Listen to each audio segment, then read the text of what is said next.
Olá, você que me acompanha no meu canal. Hoje eu vou falar de cinema. E polêmico, O Som da Liberdade. Esse canal fala de cinema. Deixa eu explicar para você. Eu vou falar de gêneros, tipos textuais, eu vou falar sobre ficção e realidade, eu vou falar de Érico Veríssimo e vou mostrar para você o que é Érico Veríssimo tem a ver com o som da liberdade. Dá um joinha aí, dá um bacaninha aí se você curtiu. Entra no meu canal, te inscreve no meu canal, porque o papo de hoje interessa para todo mundo e não só para quem vai fazer concurso público, para quem vai fazer Enem, porque essa questão da o que é interpretação de texto e compreensão de texto transcende propriamente provas de concurso público ou de vestibular. Isso serve para a nossa vida. A gente precisa estar educado para compreender o que é um filme, o que é uma obra de arte, o que é jornalismo, o que é biografia, o que é documentário e o que é baseado em fatos reais. Vamos começar do começo. Meu nome é Antônio Ricardo Russo, eu sou professor de língua portuguesa, jornalista, portanto trabalho com comunicação, que é o meu barato. Professor universitário, trabalho há muito tempo com ensino médio, concursos públicos, Enem, enfim, vestibulares. E eu quero conversar com você algumas coisas muito interessantes e a minha história começa em 1943. Época polêmica. Por que polêmica, meu querido? Porque estávamos em plena Segunda Guerra. Você imagina, Hitler, Mussolini, a coisa estava pegando. Radicalismo para tudo que é lado. E no Brasil, Getúlio Vargas com Estado Novo. Complicado. A situação política era extremamente complexa, polarizada. Isso lembra alguma coisa para você? Pois é, situação política complexa. Érico Veríssimo já era um escritor muito bem sucedido. E ele lançou em 1943 O Resto é Silêncio. Um livro, como qualquer outro livro dele, que fala sobre uma série de relações que rompe com determinadas estruturas romanescas na época. Ele já era conhecido, os livros estão na livraria do Globo, ali em grande quantidade na livraria do Globo, vendendo O Resto é Silêncio, quando de repente o padre Fritzen, do Colégio Anchieta, resolve, lá em 1943, numa missa, falar contra o livro. Por quê? Porque ele enxergava no livro, na verdade, uma apologia contra o catolicismo. Ele enxergava que determinados personagens que havia no livro eram personagens da vida real, que o Érico Veríssimo ficcionalizava. E ele percebia no olhar do padre Fritzen que aquele livro, na verdade, era um livro contra o catolicismo e resolveu condenar o livro, dizendo que o livro era veneno, palavras do padre Fritzen, imoral, sujo e falso. Muito bem, então o que isso tem a ver com o som da liberdade? Tudo a ver.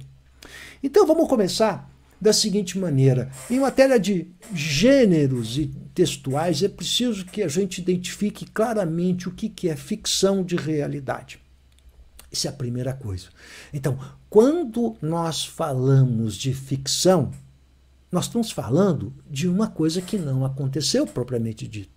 Mas, olha só, eu convido você, ainda falando sobre literatura, a examinar um dos casos, para mim, um dos casos mais altos da literatura, uma das épocas maiores da literatura nacional, a qual pertencia Érico Veríssimo, que é o Romance de 30, e que você tinha lá Graciliano Ramos fazendo um retrato, uma literatura que fazia um retrato de denúncia social, e que Graciliano nos traz a realidade do nordestino que foge da seca, da miséria do Nordeste, nesse Brasil de litoral, nesse Brasil que não enxerga o Nordeste, nesse Brasil que não enxerga nada que não seja ou que não esteja no litoral.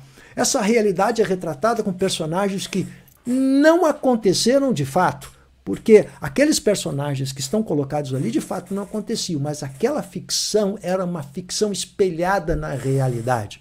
Ou seja, essa ficção estava a serviço de uma realidade, mas não era a realidade, não era um fato acontecido.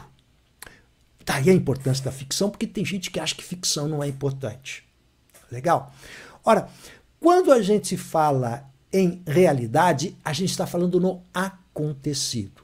Então, virou moda na filmografia, especialmente Netflix, streaming, filmes baseados na realidade. Por quê? Porque são um bom produto à venda. O problema é que você que assiste filmes, quando você vê um filme desses, você imagina que está vendo o que aconteceu.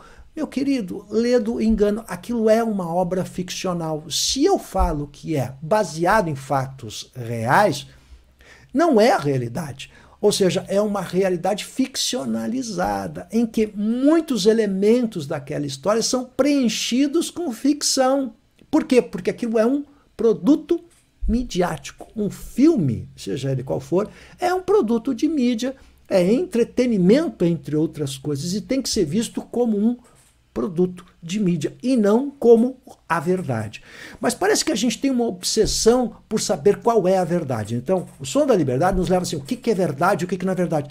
O Som da Liberdade é um filme ficcional construído baseado em algo que aconteceu, mas preenchido com ficção, o que há muito tempo se estuda na literatura como um roman à clé, que é um romance baseado em fatos que aconteceram, em personagens que existiram, mas continua sendo uma estrutura romanesca, ou seja, continua sendo ficção.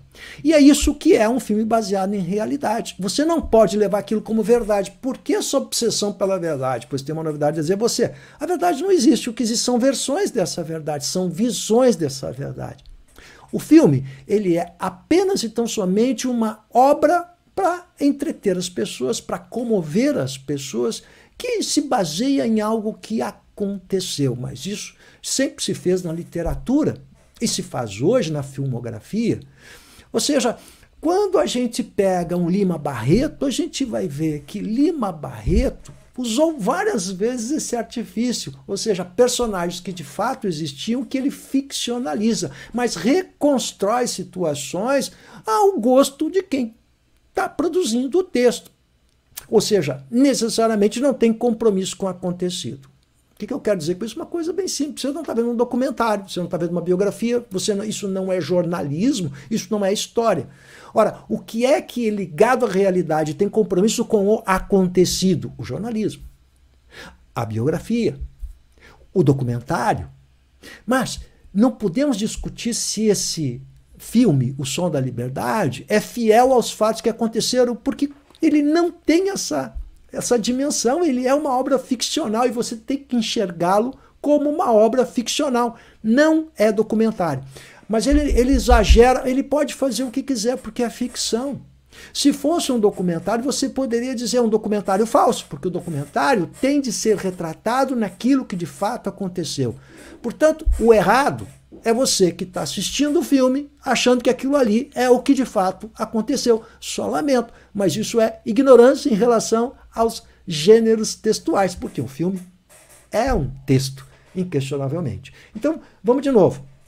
O que é que acontece com o nosso padre Fritzen? A mesma coisa, a mesma polêmica que acontece hoje com esquerda, direita, querendo discutir a questão do filme.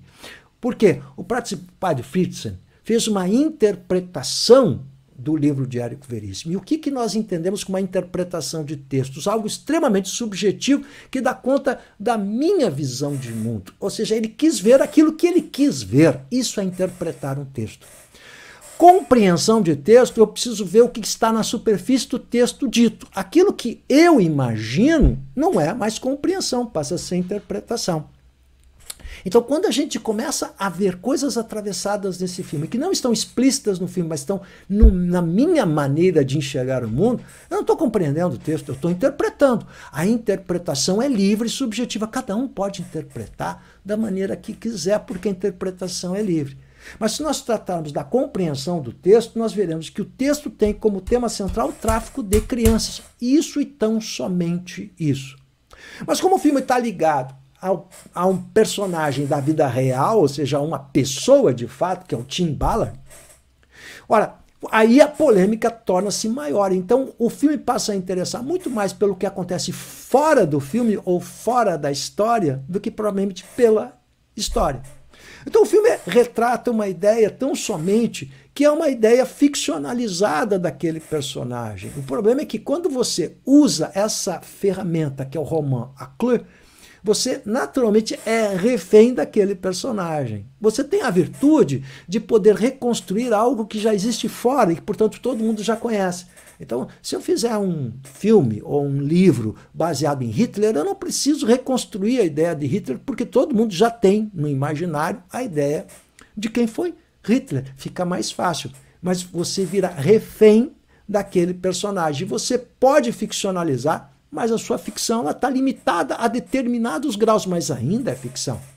Ora, quando você liga esse filme a uma pessoa que de fato existiu, evidentemente que há um produto interessante à venda, né, porque está ligado com um fato real, e isso dá um enverdadeiramento ao filme, mas por outro lado você vira refém daquele personagem. Então, agora o Tim Ballard, que virou um herói, super-herói, legal. O que acontece com ele? Bom, acontece que ele está sendo acusado por 7 mulheres de desvios de conduta sexual, e aí aquela ONG que ele dirigia, ele teve que declinar da direção daquela ONG. Isso vai afetar também o filme e tornar o filme mais polêmico, e quem sabe mais pessoas vão assistir ao filme. Foi o que aconteceu com a obra de Érico Veríssimo, ou seja, graças ao padre Fritzen, que polemizou e trouxe para a discussão na época que não tinha internet, não tinha vários veículos. Hoje, veículos de massa, a comunicação era muito mais difícil, o padre na missa tinha essa função. Então muita gente se interessou pelo livro O Resto da Silêncio do Érico Veríssimo por causa de Fritzen. Muita gente se interessa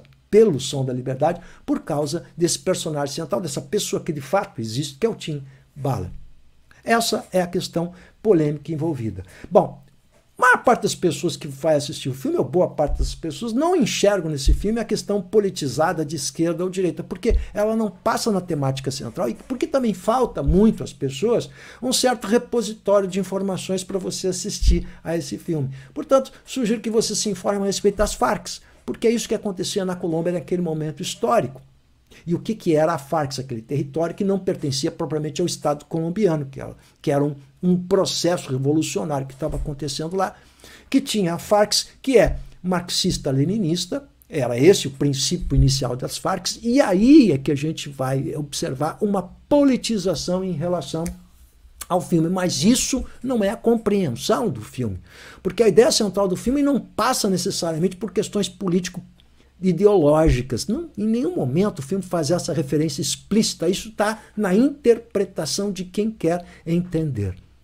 Ora, por último, o que eu preciso perceber? Que você tem uma obra midiática, uma ficção que tem como função central entreter e emocionar as pessoas. É isso. Então, um filme, ele tem essa visão de entreter as pessoas, e é isso que faz o filme.